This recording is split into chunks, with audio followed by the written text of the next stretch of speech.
Good afternoon. The time is 5:11 on June 16th, 2025. Call to order the June meeting of the Norwalk Board of Police Commissioners. We have a quorum with Commissioner Collier Clemens, Commissioner Sumter, Commissioner Lopez, and Commissioner Palladino, and Mayor Rilling. First item on the agenda is approval of the minutes of May 19th. Do I have a motion? I motion. Okay, moved by Commissioner Palladino. Any corrections, deletions, or omissions? Yes, I abstain. I wasn't Okay. at the last meeting. Any further questions or omissions or comments, I have none. corrections? No. Okay, seeing none, all in favor of approving the minutes as submitted? Aye. Aye. Motion carries and one abstention. I'm sorry, Commissioner Sumter abstains. Next item is a public comment. People are allowed to address the commission with items that are on the agenda and ask that they keep their comments to 3 minutes. Do we have anybody wishing to address the commission?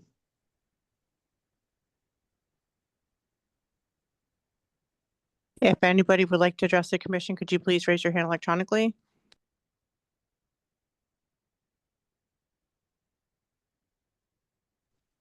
We do not, Mayor. Thank you. So we will close public comment. Next item is recognition, May Officer of the Month, Officer Scott Russo and Daniel Vasquez. Who's going to handle that for the department? I'll handle it, Mayor. Good Okay. evening, Mayor and Commissioners. So our May Officers of the Month were Officer Scott Russo and Daniel Vasquez. They were chosen for their proactive arrest of 3 individuals who were found in possession of 2 illegally possessed semi-automatic handguns during a car stop. On May 20th, 2025, Officer Scott Russo initiated a motor vehicle stop in the area of Cudlip Street on a vehicle with multiple passengers because the vehicle's windows were illegally tinted. During the stop, Officer Russo became aware that the driver was a supervised person on the deadly weapon registry. After receiving this information, backup units arrived on scene. As Officer Russo approached the car and began the initial interview of the operator, he noticed what Officer Russo believed was a handgun under the driver's side seat. For officer safety purposes, upon the discovery of the gun, Officer Daniel Vasquez removed the passenger from the car. Officer Vasquez quickly discovered that this passenger also had a gun in his waistband. Officer Vasquez was able to safely and rapidly place the subject under control, remove the handgun, and handcuff the subject. The second firearm was recovered from under the seat by Officer Russo and discovered to have an etched-out serial number to disguise the identification for tracing purposes. All individuals were arrested safely and quickly without injuring any officer or any citizen. The handguns were later determined to have high-capacity magazines. A search of the car after the arrest also yielded illegally possessed narcotics. 2 of the individuals had extensive criminal histories also. Due to their professional investigative tact and approach, both of them were able to arrest 3 armed individuals with extensive criminal histories safely. For their ongoing dedication to the safety and security of Norwalk residents, it is recognized as being the May 2025 Officers of the Month for their bravery on May 20th. Certainly a job well done and another indication of what our officers experience on a day in and day out basis. You know, they're out there doing their job, and this is certainly one job that, one incident that was certainly noteworthy as they take, especially with the high capacity magazines. And Yes, they obviously, did a good, nice job. yeah, so they did a really, really good job. And it was, again, in the evening time, and they just really quickly took people into custody and took 2 guns off the road. Commissioners? Expanding on what you said, Mayor, it's a great job getting illegal guns off of the streets and criminals as well off the streets of Norwalk. And thank you, to those two officers for a great job. We appreciate them. Any other comments from the commissioners? I'd just like to comment both the officers Mhm. for initially seeing that there was an illegality with tinted windows that were too deep. And that's usually an indication that there is some other behavior going on that needs further investigation. And I just commend both of them for recognizing that, initiating the stop and following up and being able to remove weapons and criminals off our streets. Thank you so much. Yes. Ms. I also have another civilian award for dispatcher David Schulman for May 11th NPD case. On 5/10 at 23:04 hours, Norwalk Police Fire and EMS responded to a structure fire at 5 Elm Crest Terrace. It's a multi-occupant apartment complex. During the shift, dispatcher Schulman was working the FD station. Dispatcher Schulman answered the initial 911 call, determined the correct location, call type, and gave good instructions to the caller. He also queued the call up quickly and then dispatched out Norwalk Fire and EMS. When car number 2 arrived on scene, he quickly upgraded the call from a 1-alarm fire to a working 3-alarm fire. Dispatcher Schulman did an excellent job upgrading the call type, dispatching the correct apparatus to the scene, getting station coverage, going to all the correct locations, and making all the correct notifications. I'm writing you this because I believe Dispatcher Schulman did an excellent job handling the call from start to finish. During this call, he also had to give out other EMS calls that came in from the city, which included a mutual aid fire department response as well. He handled it all very well on his own. Dispatcher Schulman's actions assisted in quick response, smooth and seamless operation, and the best possible outcome for the situation. And this was written up by his supervisor, Josh Wren. Mhm. Oh, excuse me, Deputy Chief Yes. Lepore. I wanted to commend those officers, Oh, I'm and sorry. I really wondered, how did they know, or what is the legal tinted windows allowed? So that in a case like this, they realize that the windows were too dark. Is that something that they automatically know just by looking? I'm just wondering how that happened. And I do commend those officers for a job well done. First, I must apologize. I'm sorry. I didn't realize that there was no other comment. My internet sometimes breaks up a little bit. So I Okay. apologize for going on to the next one. Mhm. So there are legal limits for the tinted windows, and it has to be inspected by Department of Motor Vehicle, and you actually have to have a sticker that is put on the car, the window, saying that it was inspected and it's been approved by for a certain tint, a level of tint. Mhm. And usually it's not blacked out unless it's like limo tint, and that's for a reason, and then they have to be also inspected. So yeah, there are tint meters that we have, and they put a light on there to see if you can see through it or not. So there are tint meters that we can utilize, but if you don't have a sticker on your car, then that's also a reason that we can pull you over for not having the tinted, approved tint level on your windows. Okay, thank you. Deputy Chief Lepore, I too was actually muted, and I didn't realize I was muted, so I didn't get to, of course, comment and I'll make it quick and short and sassy, but it was a phenomenal tactical approach that was displayed, and I wonder if such such an event can ever even be recorded for training purposes, because what they executed was phenomenal. You get tense just reading it because there's 3 of them. Not 1, not 2, there are 3 of them. And so I just wondered, wow. Yeah. So we could take that body camera video and we could definitely save it for training purposes, and we could always use that. So that's another good aspect that we have for our body cameras also. Awesome. Thank you. Okay. Okay, so now we've already read about the Officer Schulman, or I'm sorry, Dispatcher Schulman. It's obvious that people in the communications division, I know there's been questions about it. they are first responders because they take the information immediately. And I'm sure the two deputy chiefs that are with us recognize the fact that the information they're able to give to the officers in the street and instructions they're able to give is critical to having an outcome that's favorable in these kinds of situations. And there's a lot of stress in the dispatch center. They work, they have to do multitasking and making sure that, because they're dealing with people's lives, just like the officers on the street, just perhaps at a different level. So very well done. Commissioners? I too wanna congratulate Dispatcher David Schuman.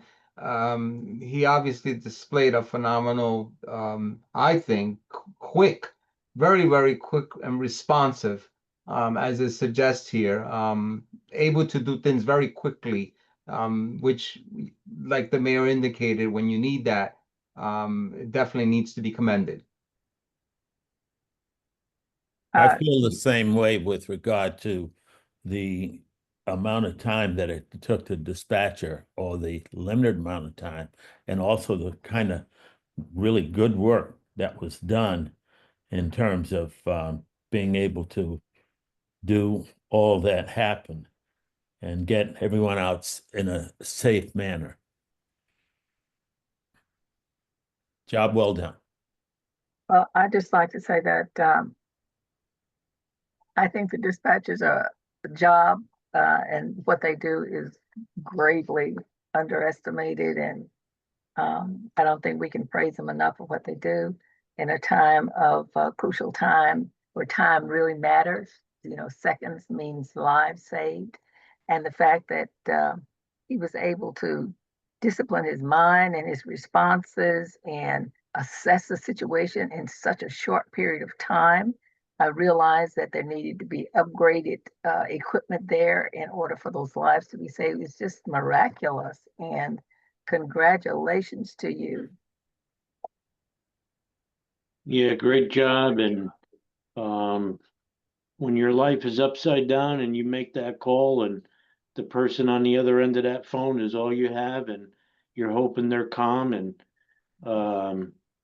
they do a great job, and we really appreciate them. Thank you. So thank you to both. Now this next item on the agenda is the chief's executive report. Since the chief had to leave, the commissioners, I'm sure you might have had a chance to go over this. If you have any questions or about this, looks like a comprehensive report. I have none. It is a very comprehensive as always. I As have always. none either. Excellent. Okay, And I'm so thankful that we get this report.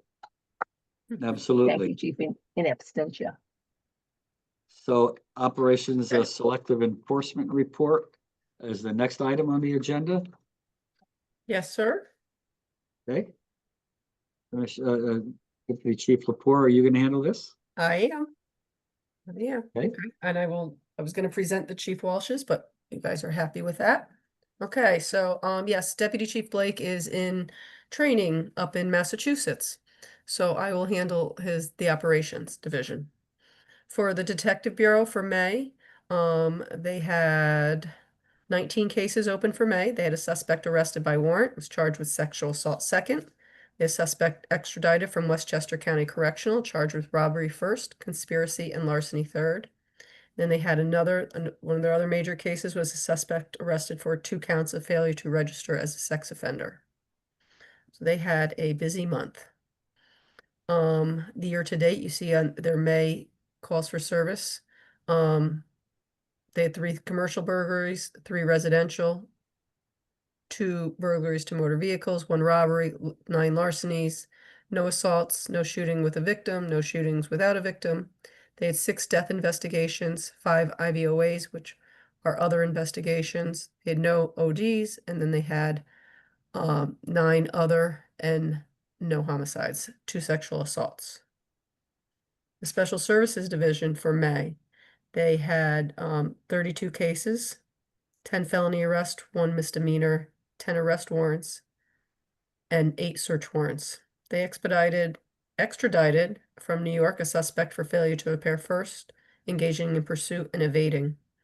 They also arrested by warrant a suspect charged with sexual assault first, and then they did a prostitution investigating, led to an arrest with suspect charged for promoting prostitution. Special Victims Unit, they had 61 family violence incidents that were opened in May. They had a suspect arrested by warrant with four counts of sexual assault fourth and risk of injury to a minor. They also had an arrest by warrant charging a suspect with sexual assault fourth and another risk of injury to a minor. The Marine Unit, they had 20 calls for service. They had a kayaker in distress where they rescued 2 kayakers, and they had a sailboat drifting in the Norwalk Harbor were 2 of the major calls. For patrol, the abandoned car unit, there's 84 calls for service. For patrol, the total criminal arrests for May was 195, and they went on 6,543 calls for service. And you can see second platoon day shift is still the busiest.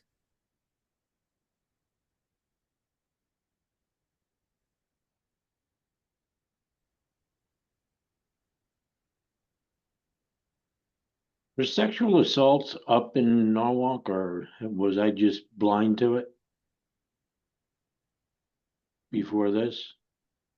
Well, what they're doing is with the investigations on it, when they finally go and they get the warrants served, once they do the whole investigation, they probably come back and serve the warrants on them. So they come and go.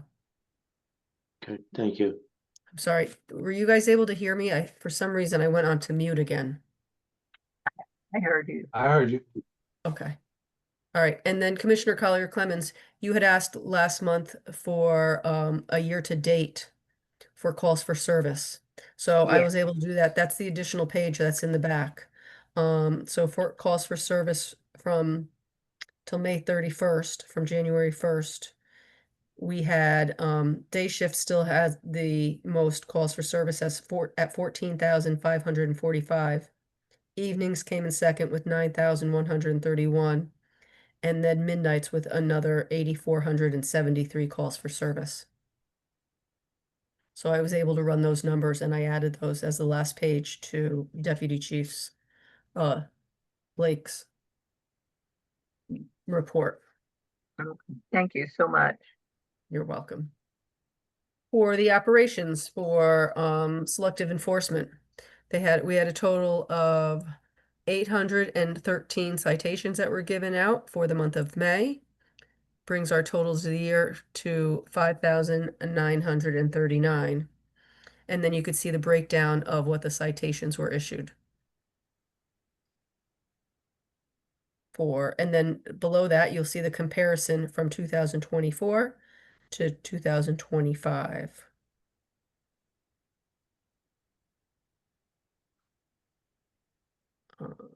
We have the DB report that was already read off. And then we have the next 2 reports you'll see are the comparison from 24 to 25 for the investigative services for all the major crimes that we have.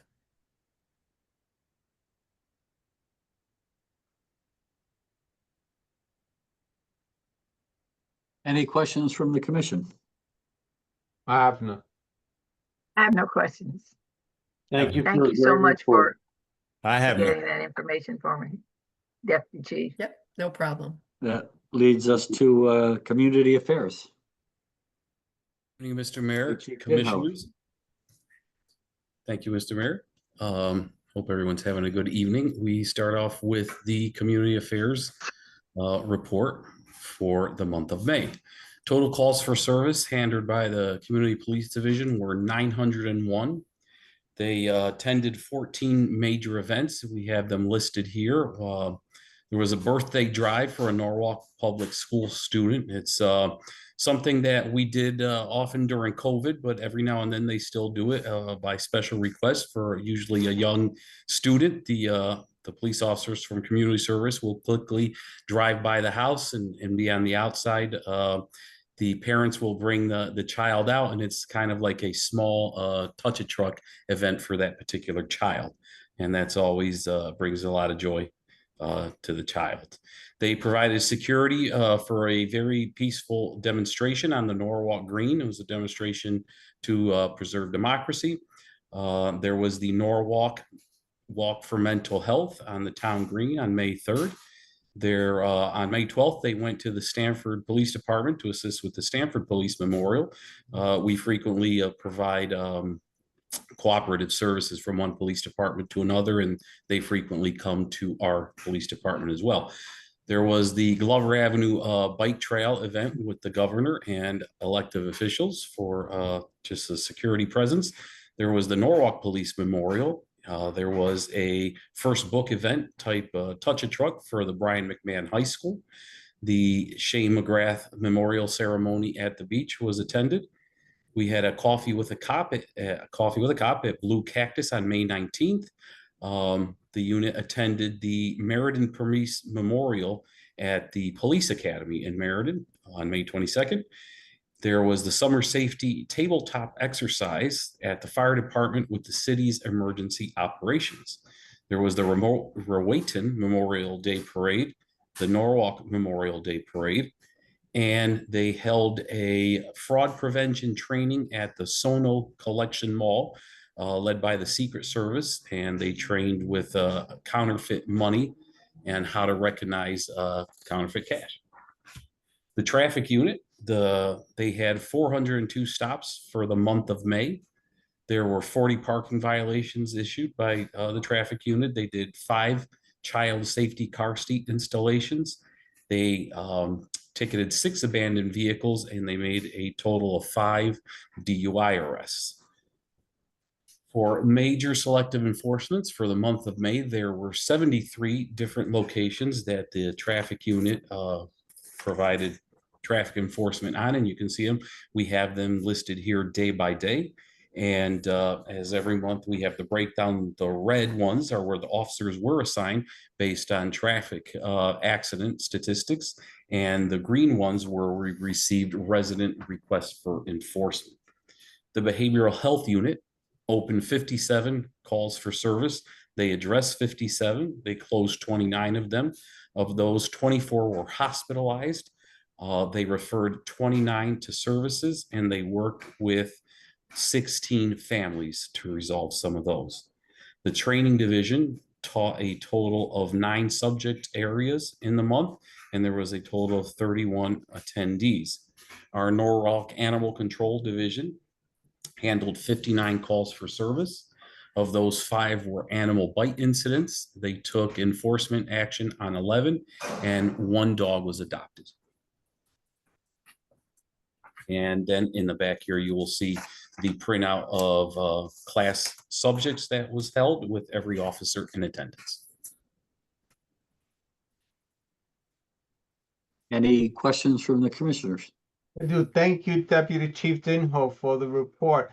I have a question regarding the major events. I know some time ago those were being announced, and I was wondering if these events can be provided to the commissioners with our monthly packet in advance for us to reference, if that's available.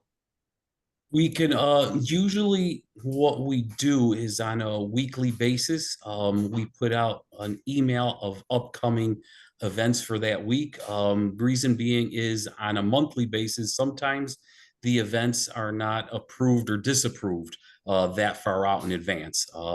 So sometimes they're still waiting approval. But so we do that on a weekly basis. If we could notify you of that, would that be okay? Yeah, that's fine. That's fine then. I'll make sure that gets done. So we'll be added to the email for those events. Yes, All ma'am. right. That would be great. Thank you. Yes, ma'am. Thank you, Chief Dinho. Great report. Thank you. Yes, Thank you, I Commissioner. too would love to see that the events shown, simply because I noticed, like with the Blue Cactus and places like that, I was like, yeah, it would be a nice thing if we knew what was happening, Chief. Other than that, great report. And you guys are doing just a wonderful job. Thank you, commissioners. I will make sure that everyone gets a weekly notification of events. Okay. Okay. There's no further discussion or questions on that item. Brings us to the May administrative report, Deputy Chief Lepore. Yes, Mayor.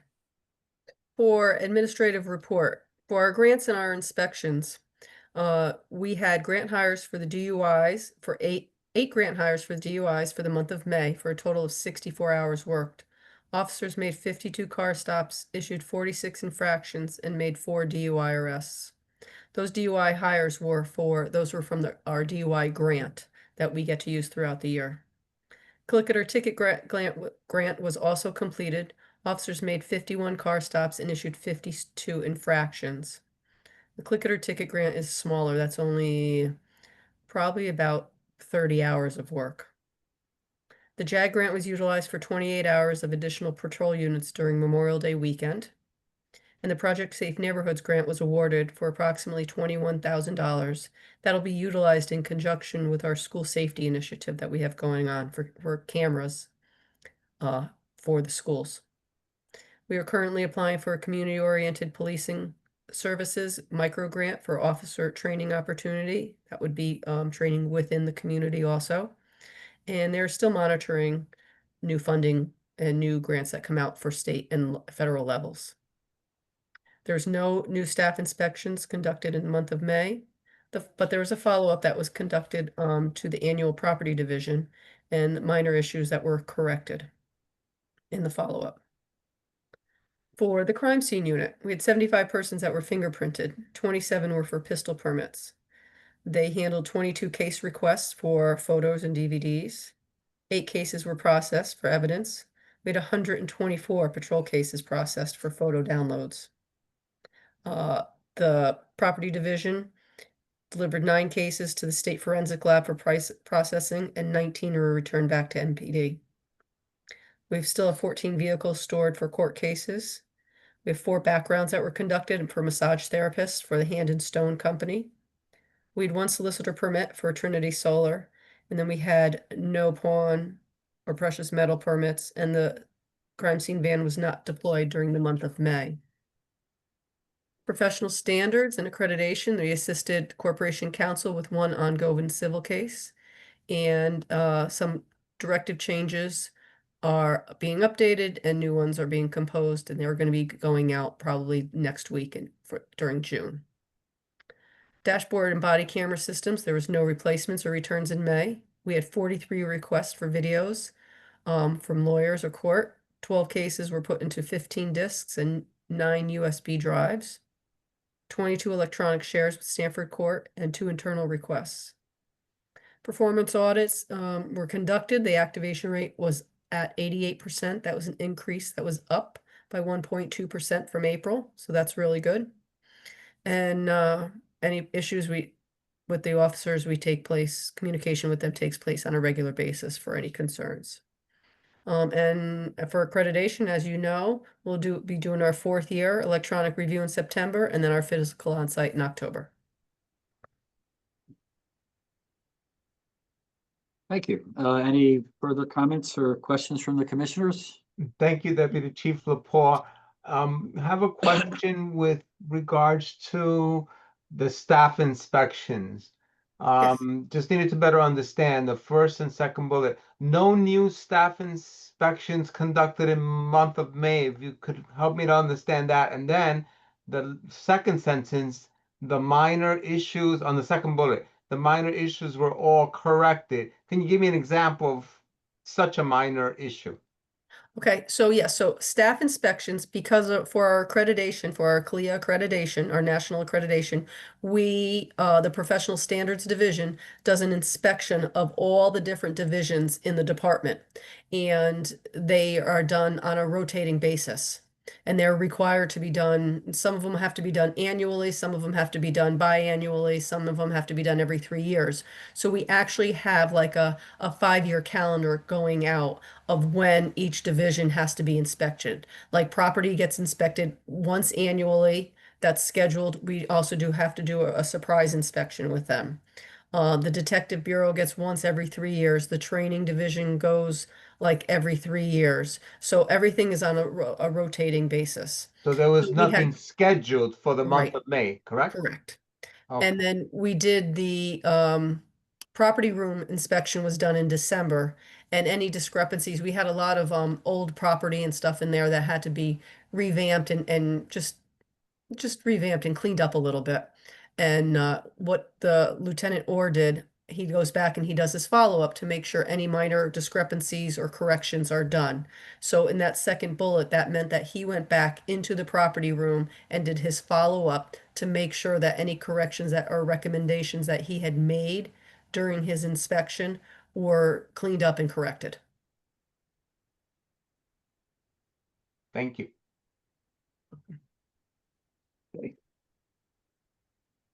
Now that brings us to item, the tuition reimbursement. So we're gonna need to move, the tuition reimbursement request from Sergeant Nathaniel Polino. I move application for tuition reimbursement for Officer Nathaniel Polino. Okay, who wants to Yes. talk about this? I have it, Mayor. Go ahead. Okay, so Sergeant Paulino, as back in May of 2023, he had requested from the police commission for he had added his whole roster of going back to college, and it had been voted on and approved by you guys for his list of classes to get his bachelor's degree.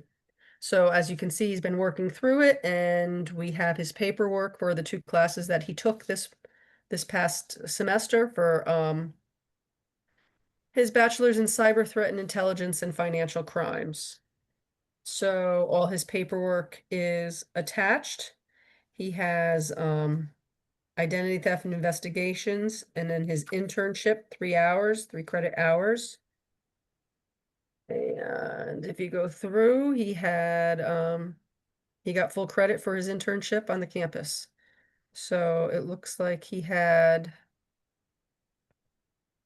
I guess, just one class one class, yeah, because it was 3 credits. And all his paperwork is attached, and his payment and with the course approval from April of May of 2023. Any questions from the commission on that request? I did the math, it does come out correct. No Any further further questions discussion? on my behalf. I have no questions either, Mayor. No questions. So all in favor of the request from Officer Nathaniel Paulino for tuition reimbursement? All in Aye. favor? Aye. Aye. Aye. Motion carries unanimously. That brings us to Officer Mark Vozella. Yes, Yes. Mayor. So Officer Vazella currently has a associate's degree in criminal justice, and he's pursuing a bachelor's in public safety and administration from Charter Oak College. He is one of our recent hires, and he is requesting to take 2 classes for 3 credits per course. Oh, no, excuse me, I'm sorry, there's 4 classes here. And he has a 3 credits per course for total 50% reimbursement. And attached are his payments showing that he paid for the full classes, and then also his grades are attached, and looks like he got A's in all of them. And 12 credits. That's a lot. Yes. Any questions from the commission? I have none. I have none, but would like to commend such a real focused personnel that we have here. That just says a lot about Officer Mark Vazella, the amount of workload there in addition to his full-time job. That's amazing. Yes. He finished 4 courses in 4 months and got all A's. Oh my gosh. So it looks like he had the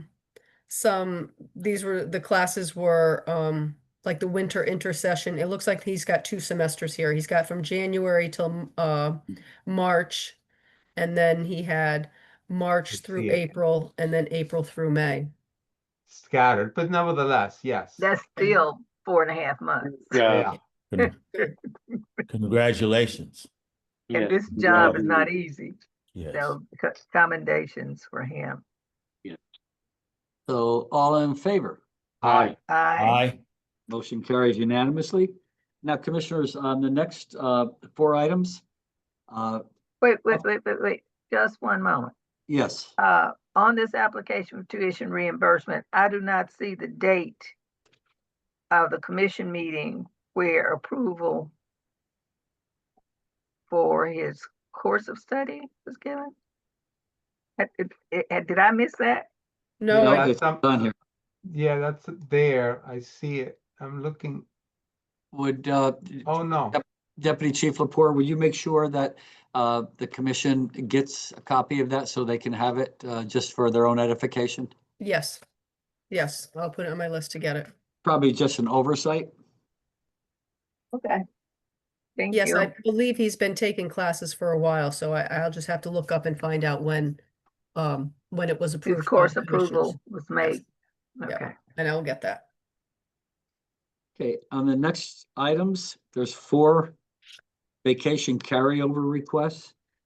Frequently, commissioners, as you can well imagine, circumstances prevent some of our higher ranking people to take vacation because of workload and requirements and so forth. And we oftentimes entertain requests for vacation carryover. And I've spoken with the chief on this, and he's assured me that they will do everything they can to use up the vacation days that they're requesting prior to the next the end of this fiscal year. Because vacations are earned on a fiscal year from July 1st to June 30th. And so they're requesting to carry over Chief Walsh, 10 vacation days, Deputy Chief Blake, 7 vacation days, Deputy Chief Lepore, 10 vacation days, and Deputy Chief Dinho, 58.44 hours. These are the vacation days that they have that they won't be able to use between now and July 1st. And if we frequently get a request for many more vacation days than that. But unless there's any questions, if somebody can move all in unison, all together, the vacation requests as listed, we can vote on them all at once. I'll move that forward, Mayor. Okay, are there any questions or for the commissioners? I have none. I have none. I None. have none. Okay, so all in favor of the vacation carryover request from Chief Walsh, Deputy Chief Blake, Deputy Chief Melissa Lepore, and Deputy Chief Joe Dinho, please signify by saying aye. Aye. Aye. Aye. Opposed? Abstentions? Motion carries. Thank you. Now we have complimentary letters. Yes, Mayor. So we have 3 complimentary letters that came in for officers and work that they've been doing. The first one is from a woman, Mary Oster, who lives at 3 Leon Drive. Says, "Hi, Chief Walsh. We've met before. I work for the city as the early childhood coordinator. I wanted you to know that Officer Seitz has been very proactive and helpful as we work with the city to get signs posted so that the high school kids park safely for everyone. Officer Seitz is very professional and has been responsive when kids are parking where they shouldn't be. We appreciate his responsiveness. Not sure if he's due for a promotion at some point, but I think that he deserves one." That was from Mary Oster on Leon Drive. It's another indication of just these little things that officers do that get noticed. Yes. Our next one is from Jamie Kennedy. "My name is Jamie Kennedy, and I'm the CEO of Kingsway Group, a nonprofit organization that owns Kingsway Senior Housing on Westport Avenue, as well as 2 other subsidized senior housing properties in Bridgeport and Stamford. I feel compelled to reach out to you directly so that I can commend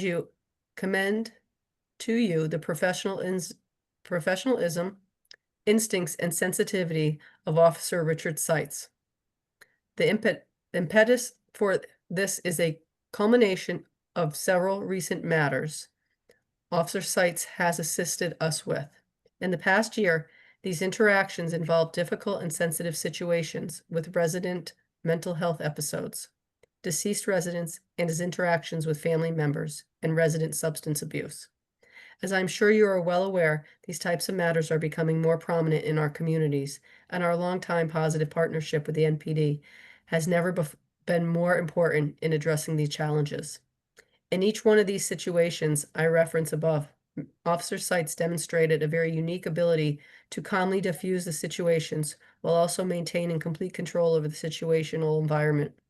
In each of the many times he has been called here to assist, he carries a consistent demeanor, is a clear communicator, and has a unique ability to reason and level with our residents when, in many cases, they are their most vulnerable. As someone who has managed these types of properties for a long time, I have found this approach to be not only refreshing, but extremely effective in getting positive outcomes in less than ideal circumstances. I have no agenda in sending you this email, but I am a big believer in recognizing someone who does a superior job when in service to other human beings. We are fortunate to have him as a resource and an advocate for our efforts to run a top-notch senior housing property in Norwalk. If you have any questions or would like to discuss further, please don't hesitate to reach out to me. Thank you for leading a group of community-minded officers who support Kingsway and its mission. That's 2 for Officer Seitz. Yes.